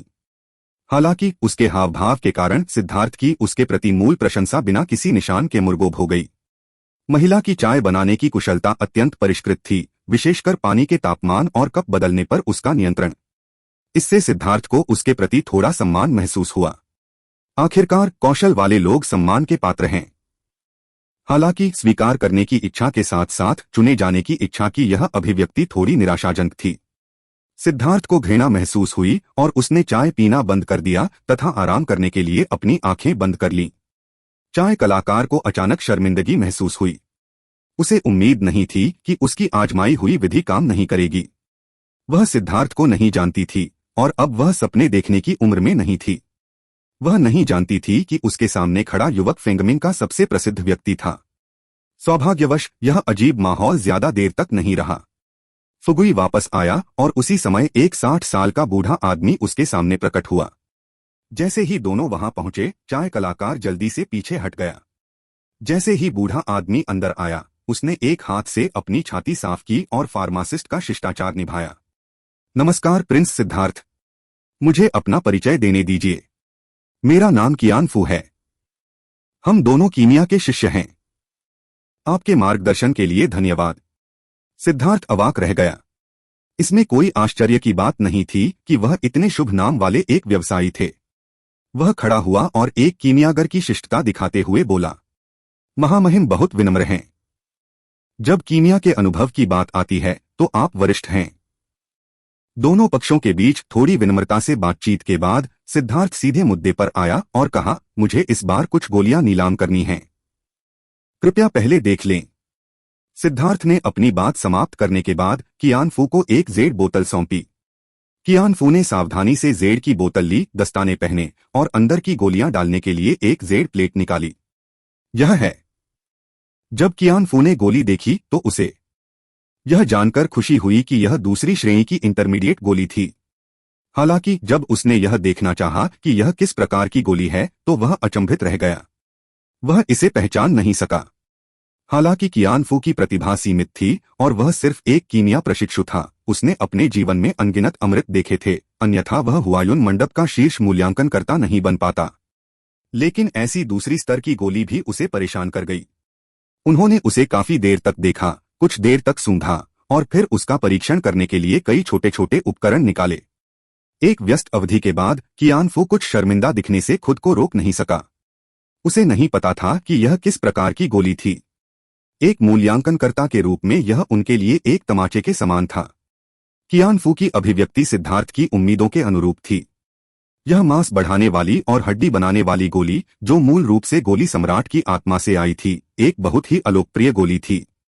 सिद्धार्थ ने परिष्कृत करने से पहले 217 प्रकार की औषधीय जड़ी बूटियां एकत्र की। हालांकि वे जड़ी बूटियां विशेष रूप से कीमती नहीं थीं, लेकिन गोली का नुस्खा बहुत चमत्कारी था, जिसमें विभिन्न जड़ी बूटियों को मिलाकर अलग अलग औषधीय गुण निकाले गए थे। कभी कभी 3 या 5 प्रकार की सामग्री को एक साथ मिलाया जाता है, कभी कभी 10 से अधिक प्रकार की सामग्री को एक साथ मिलाया जाता है। गोली बनाने से पहले मिश्रित औषधीय पाउडर को पुनः विलय की विभिन्न प्रक्रियाओं से गुजरना पड़ता है। यह सचमुच आश्चर्यजनक है। मांसपेशियों और हड्डियों को मजबूत बनाने वाली गोलियों को परिष्कृत करते समय सिद्धार्थ ने पहली बार कीमिया कला की गहनता को महसूस किया। विभिन्न औषधीय सामग्रियों को एक साथ मिलाने पर अलग अलग प्रभाव उत्पन्न होते हैं, और जब उन्हें बार बार मिलाया जाता है तो वह कला का एक चमत्कारी कार्य बन जाता है। अगर मैं गलत नहीं हूं तो यह एक उपचारात्मक गोली होनी चाहिए और इसकी प्रभावकारिता भयानक रूप से शक्तिशाली है। काफी देर तक इसे देखने और नाम न बता पाने के बाद कियान फू ने अंततः आपको इसकी प्रभावकारिता बता दी। एक मूल्यांकनकर्ता के रूप में वह कुछ न करने के लिए वहां नहीं है, लेकिन जहां तक प्रभावकारिता की प्रबलता का प्रश्न है तो वह स्वयं भी निश्चित नहीं है। कियान फू शर्माए बिना न रह सका। जो चीजें इतनी अनिश्चित हैं, उनकी नीलामी नहीं की जानी चाहिए। अन्यथा यदि वह उनके बारे में सच्चाई भी नहीं जानता था तो क्या उन्हें नीलाम करना स्पष्ट घोटाला नहीं होगा? इससे हुआयुन मंडप की प्रतिष्ठा पर गंभीर असर पड़ेगा। कियान फू ने हुआयुन मंडप में अमृत मूल्यांकनकर्ता के रूप में काम किया। पिछले 30 वर्षों के दौरान उन्होंने अनगिनत शास्त्रीय ग्रंथों का अध्ययन किया था और तीसरे स्तर से नीचे के अमृतों को अच्छी तरह जानते थे। हालांकि आज उन्हें पूरी तरह झटका लगा। राजकुमार, मुझे बहुत खेद है। मैं इस गोली का नाम नहीं बता सकती और मुझे इसके औषधीय गुणों के बारे में भी नहीं पता, इसलिए हम इसे स्वीकार नहीं कर सकते, कियान फू ने क्षमा मांगते हुए कहा। जैसे ही कियान फू ने बोलना समाप्त किया, इससे पहले कि सिद्धार्थ कुछ करता, फुगुई का चेहरा हरा हो गया। यदि सिद्धार्थ की चीजें नीलाम नहीं हो सकी तो उसका कमीशन खत्म हो जाएगा। अब वह खुद को फांसी देने के लिए पेड़ के रूप में सिद्धार्थ पर निर्भर था। इस गोली को मांसपेशी वृद्धि और हड्डी निर्माण गोली कहा जाता है और यह बाहरी चोटों के इलाज के लिए एक चमत्कारी दवा है। सिद्धार्थ ने थोड़ा मुस्कुराते हुए धीरे से कहा, मुझे बहुत खेद है, भले ही आपने हमें नाम बता दिया हो, फिर भी हम इसे स्वीकार नहीं कर सकते। कियान फू ने फिर से माफी मांगी। कोई और रास्ता नहीं था, यह पूरे हुआयुन मंडप की प्रतिष्ठा से संबंधित था। उसने जोखिम लेने की हिम्मत नहीं की। आप दूसरों की कही हुई बातों पर विश्वास नहीं कर सकते। अगर कोई गलती हुई तो कियान फू का भविष्य बर्बाद हो जाएगा। कोई बात नहीं, बस तुम्हें गोली के गुणों के बारे में यकीन नहीं है। मैं तुम्हें यह साबित कर सकता हूं, सिद्धार्थ ने मुस्कुराते हुए कहा। सबूत? कियान फू और फुगुई भ्रमित दिखे। मुझे माफ करें। सिद्धार्थ के हाथ में अचानक एक लंबी तलवार आ गई और उसने फुगुई पर वार कर दिया, जबकि दोनों भयभीत थे। पफ! खून बिखरा हुआ। दोपहर का सूरज सीधे जमीन पर चमकता है और हुआयून मंडप पर प्रतिबिंबित होता है, जिससे यह और भी शानदार दिखता है। चिलचिलाती धूप में भी अनगिनत लोग हुआयून मंडप में उमड़ पड़ते हैं। हुआयून मंडप के सामने विशाल नीलामी हॉल पहले से ही लोगों से भरा हुआ था। जिन लोगों को आमंत्रित किया गया था वे या तो धनी या कुलीन थे, या उच्च पदों पर आसीन थे, या फिर स्वामी थे। हाँ, मैं पहली बार हुआयून पैवेलियन में नीलामी में भाग ले रहा हूँ। इसके बारे में सोचकर ही मैं उत्साहित हो जाता हूँ, बंदर ने बॉक्स से बाहर देखते हुए उत्साह से कहा। शी फेंग, फैटी यू और अन्य लोग बंदर से ज्यादा बेहतर नहीं थे। बक्से की कांच की दीवार के माध्यम से वे स्पष्ट रूप से देख सकते थे कि बाहर क्या हो रहा था, लेकिन अन्य लोग उन्हें नहीं देख सकते थे। शाही राजधानी में उन प्रमुख हस्तियों को देखकर, जिन्हें आमतौर पर लोग आदर की दृष्टि से देखते थे, अब वे केवल सार्वजनिक सीटों पर ही बैठ सकते थे। उन्हें देखकर उन्हें अपने दिल की गहराइयों से गर्व महसूस हुआ। मैं आज मुझे यह अवसर देने के लिए सिद्धार्थ का आभारी हूँ। अन्यथा मैं अपने जीवनकाल में ऐसा उपचार प्राप्त नहीं कर पाता। शी फेंग ने भी आह भरी। अब आराम करने के बाद शी फेंग पूरी तरह से ठीक हो गया है। हालांकि यह पहली बार है जब शी फेंग को ऐसा झटका लगा है। इस असफलता के बाद उन्होंने आपदा को वरदान में बदल दिया और अपनी इच्छा शक्ति को मजबूत किया। उन्होंने वास्तव में लगातार सफलताएं हासिल की और रक्त जमावट के तीसरे स्तर तक पहुंच गए। वह रक्त जमावट के मध्य स्तर में प्रवेश करने से केवल एक कदम दूर था। आपको यह जानना होगा कि शी फेंग के पिता अभी रक्त जमावट के मध्य चरण में हैं, और उन्होंने शी फेंग पर बड़ी उम्मीदें रखी हैं। वास्तव में शी फेंग इतनी जल्दी सफलता प्राप्त करने में सक्षम था, जिसका कारण आंशिक रूप से उसके अपने कारण थे, और दूसरा कारण सिद्धार्थ का अमृत था। इस बार शी फेंग की पीड़ा सिद्धार्थ के कारण हुई थी। सिद्धार्थ को शर्म महसूस हुई और बाद में उसने चुपके से शी फेंग को एक फाउंडेशन मजबूत करने वाली गोली दे दी। इससे उनकी नींद पूरी तरह मजबूत हो गई और दवा के शक्तिशाली प्रभाव से वे आसानी से बेड़ियों से मुक्त हो गए और लगातार आगे बढ़ने लगे। वैसे सिद्धार्थ, हुआयून पैवेलियन तुम्हें इतना महत्व क्यों देता है और तुम्हें इतना शानदार बॉक्स क्यों देता है? शी फेंग ने कुछ उलझन के साथ पूछा। आपको यह जानना होगा कि इस नीलामी हॉल में, जिसमें हजारों लोग बैठ सकते हैं, केवल 10 निजी कमरे हैं जो अत्यंत विशिष्ट अतिथियों के लिए आरक्षित हैं। तार्किक रूप से कहें तो सिद्धार्थ इस कमरे को पाने के योग्य नहीं है। क्या आपको लगता है कि यह बॉक्स मुफ्त में दिया गया है? जब नीलामी शुरू होगी तो हमें बहुत सारा पैसा खर्च करना पड़ेगा, सिद्धार्थ ने मुस्कुराते हुए कहा। बिल्कुल नहीं। वार्षिक नीलामी में शामिल सभी वस्तुएं दुर्लभ खजाने हैं। वे अच्छी चीजें हैं। हम उन्हें खरीद नहीं सकते, भले ही हम खुद को बेच दें, बंदर ने भयभीत होकर कहा। चलो, तुम्हारे शरीर के आकार के कारण अगर यह बिक भी जाए तो तुम्हारी बारी नहीं आएगी। चाहे यह किलोग्राम में बेचा जाए या भागों में, तुम सबसे सुरक्षित हो, फैटी यू ने कहा। मैं डरा हुआ नहीं हूं, तो फिर तुम क्यों डर रहे हो? हम भाई लॉन के साथ घूम रहे हैं और मुझे लगता है कि तुम सचमुच दूसरे लोगों के काम में दखल दे रहे हो। सिद्धार्थ ने हंसते हुए कहा, चिंता मत करो, कोई हमें भगा नहीं देगा। अरे, वह भी यही है। सिद्धार्थ को आश्चर्य हुआ जब उसने अचानक एक परिचित आकृति जिया चांगफेंग को देखा और उसकी आंखें ठंडी हो गईं। यह कमीना अभी तक नहीं गया है। सिद्धार्थ ने चुपके से अपने दांत पीस लिए। जिया चांगफेंग ने अपनी पूर्व शान वापस पा ली है और सबसे बड़े राजकुमार जिया यांग के साथ बातें करते और हंसते हुए आया है। उनके पीछे एक सुंदर महिला, जिया बाईची थी, जो अमृत पर सिद्धार्थ के साथ शर्त हार गई थी। उनके पीछे कुछ रक्षक थे, जो सभी बहुत युवा लग रहे थे, लगभग 30 वर्ष के, लेकिन रक्त जमावट क्षेत्र में सभी शक्तिशाली योद्धा थे। जब सिद्धार्थ ने किसी व्यक्ति को देखा तो उसका दिल थोड़ा धड़कने लगा और उसने एक परिचित आत्मा में उतार चढ़ाव महसूस किया। इससे उसे वह समय याद आ गया जब उसने ली हाओ को तथा बांस की टोपी वाले उस आदमी को हराया था जिसने ली हाओ को मारने तथा उसे चुप कराने के लिए एक छिपे हुए हथियार का इस्तेमाल किया था। हालांकि उस समय उसने एक बांस की टोपी पहन रखी थी, लेकिन सिद्धार्थ उसका चेहरा नहीं देख सका और वह बेहद तेज था और एक पल में मुर्गोब हो गया। लेकिन एक कीमियागर के रूप में सिद्धार्थ की आत्मा शक्ति बेहद मजबूत थी। उसे दूसरे व्यक्ति का चेहरा देखने की जरूरत नहीं है। वह दूसरे व्यक्ति को उसकी आत्मा के उतार चढ़ाव के आधार पर पहचान सकता है। क्योंकि हर किसी की आत्मा में उतार चढ़ाव बहुत अलग अलग होते हैं, यह कीमियागर की अनोखी क्षमता है जो एक शिकारी कुत्ते की नाक की तरह संवेदनशील होती है। वह वास्तव में सबसे बड़े राजकुमार का आदमी है। सिद्धार्थ ने अपनी आंखें थोड़ी सिकोड़ लीं। क्या यह हो सकता है कि वह इस मामले का मास्टरमाइंड था? जब सिद्धार्थ गहरी सोच में था, तब सबसे बड़े राजकुमार ने पहले ही जिया चांगफेंग को दूसरे बक्से में ला दिया था।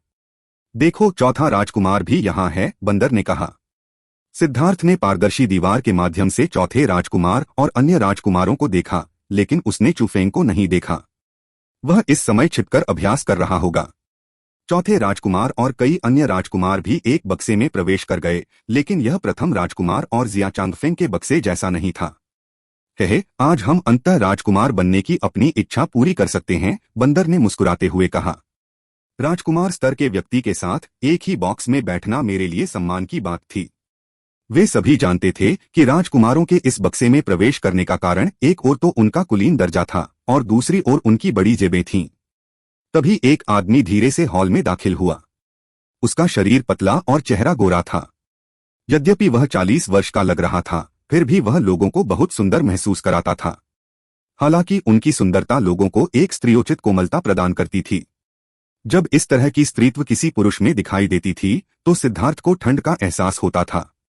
जैसे ही वह व्यक्ति हॉल में दाखिल हुआ, मूलतः शोरगुल से भरा हॉल तुरंत ही शांत हो गया और कई लोगों ने अपना मुंह भी बंद कर लिया। यह आदमी फेंगमिन साम्राज्य के सबसे शक्तिशाली लोगों में से एक है, यिंग हो यिंग झाओ। शी फेंग ने उस आदमी को देखा और कुछ कठिनाई के साथ कहा, मार्क्विस यिंग झाओ, मार्क्विस वू यी और मार्क्विस झेन्युआन लोंग तियानक्सियाओ फेंगमिन साम्राज्य के 3 शीर्ष स्वामी हैं और विस्मयकारी हैं। सिद्धार्थ का दिल भी द्रवित हो उठा और वह उस आदमी की ओर देखने लगा जो एक स्त्री जैसा दिख रहा था। वह अपने पिता की तरह ही प्रसिद्ध और शक्तिशाली व्यक्ति थे। साथ ही उसे यह भी याद आया कि चू याओ ने एक बार क्या कहा था कि यिंग हो उन्हें अभ्यास करना सिखाने के लिए जिम्मेदार था, और वह नहीं जानता था कि क्या उसने ही उसके शरीर पर हाथ और पैर को नुकसान पहुंचाया था।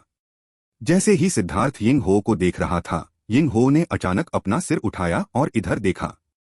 उसकी संकीर्ण आंखों में रोशनी की चमक थी, मानो वह दीवार के पार देख सकता हो और सबको सीधे देख सकता हो। सिद्धार्थ का दिल धड़क उठा। कितनी तीव्र अनुभूति है!